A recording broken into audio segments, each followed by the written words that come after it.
Today's frequently asked question is, what is the first scale that I should learn?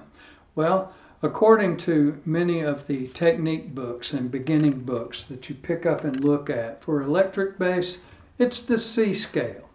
But it begins with E, F, G, A, B, C, D, E, F, G, A, B, C. So you've got a C major scale in this, but you're playing all of the natural notes from the low C string. Now, since many of the technique books are put together that way, that means that there's a majority of information out there. A majority of the information that's out there deals with teaching you those notes and then teaching you how to construct bass lines within these first three positions of the fingerboard. For the upright bass, your first scales should be F and B flat,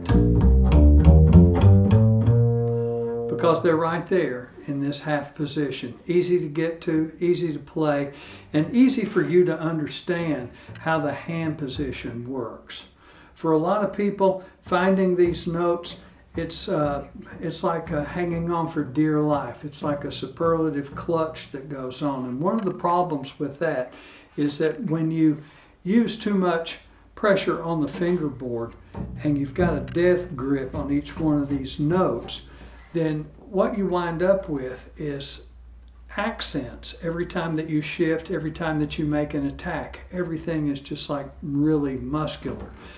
Another thing that adds to that is if you're using a really high action on your bass.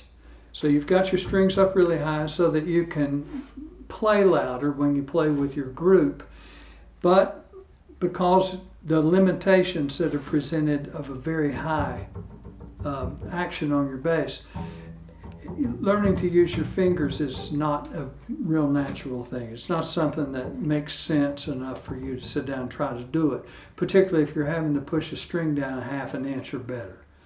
So the first two scales that you need to learn on the instrument are the F and B flat scales, so that you'll begin to at least get a vision of what the possibilities are in terms of fingering on the bass before you make the decision to raise your action up and go after it using a clutch. This way you have options. Now, that is a controversial subject for a lot of bass players because they want to pull tone. And I've never fully understood what pulling tone is, except for the fact that you get a nice pointed sound that's very drum-like, except it's got the necessary pitch on it. So let's look at it like a tonal drum, but it cuts through the bottom end of a bluegrass group. Boom, boom, boom, boom, boom. And it keeps everybody in line, and it's something that can be felt as much as it's heard. Now, that's a good thing. And it also guarantees a short sound, so it doesn't run together and sound bloody, so it's nice and clear. I get that. I understand why that's important in that setting. But you know, that can be created with the proper use of your technique. Not to say that the other technique is improper, because you have a lot of great bass players that play with a clutch hand position. All of these asides, those first two scales on the upright are the F scale and the B flat scale. They're really good to show you the possibilities of the instrument. All that said,